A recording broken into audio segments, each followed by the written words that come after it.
would like to talk now about the stability.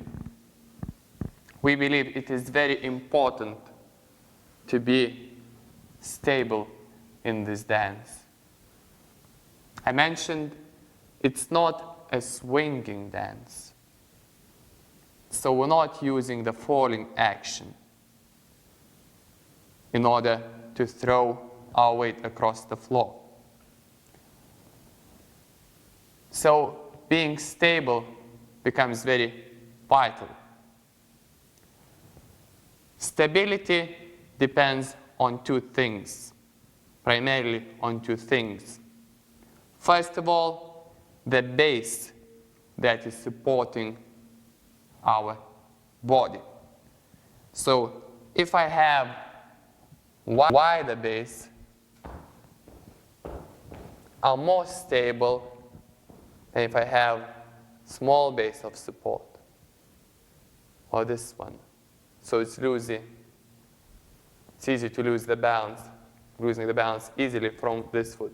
But if I'm placing my foot between 2 feet and the base is very wide, I'm much more stable. And it's connected as well to the height, the level of center of gravity. So as for any other object, the higher the center of gravity, the less stable the object is.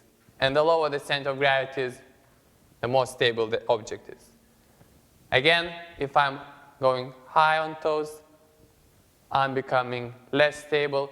If I go lower, if on one foot, I will become more stable. So from there, I think we have another reason why tango level is lower in general. So we dance at this level, therefore we're more stable. Now how low, or what should be the right level in tango? Well, that's an interesting question a lot of people ask. So we have to keep in mind that however low you choose to go, you have to be there for about 2 minutes. Because the competitive tango will be about 2 minutes you have to dance there. So you have to go low, but it has to be very comfortable for your standing leg. So for example, if I over-lower myself, I can sustain myself for about 20 seconds or so, but it's unrealistic to believe that I would be actually able to dance the whole tango in that level, because my legs feel right now about to feel dead already, so they will not be able to produce a good tango action. So we have to go lower. So this is my natural height, so I will lower my weight to the point where I feel comfortable to sustain the whole dance. Also, going to the movement, like we discussed the walking action in previous section, and we mentioned that there are stages. So one stage when we central, the other when the weight is arriving on the foot. In fact, it is connected to the stability as well.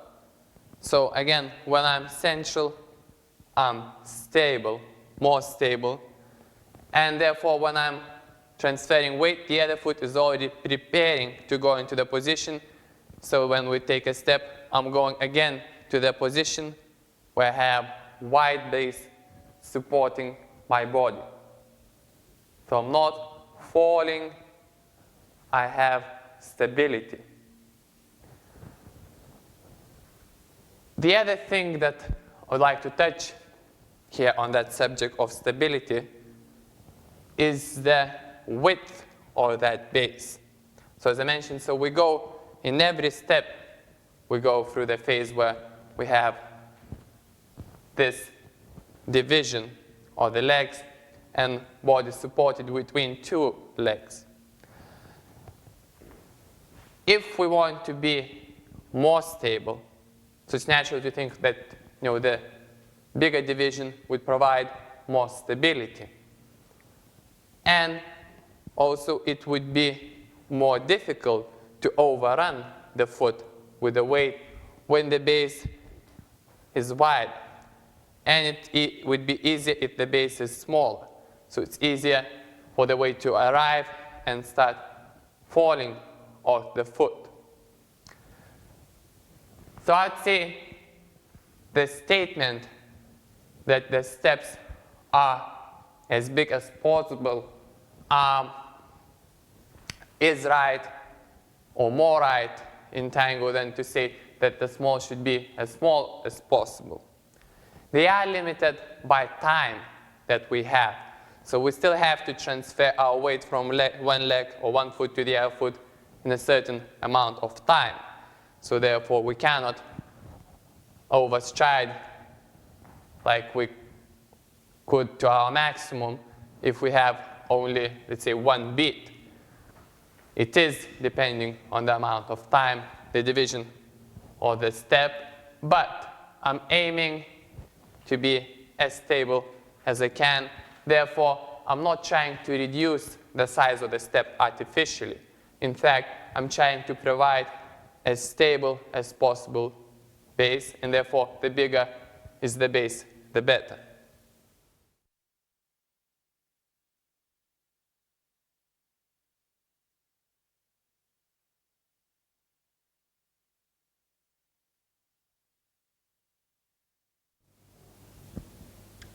The next subject is about characterization of the dance.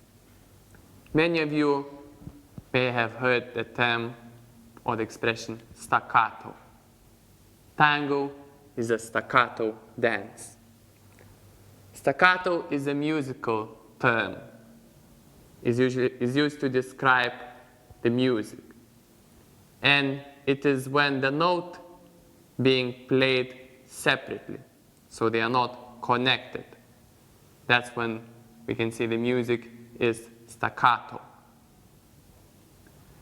And we, therefore, characterize tango in that way too. We actually relate that to our leg action. As we already show in the walks, the feet are replaced from one position to another position. So it's like the note being played separately.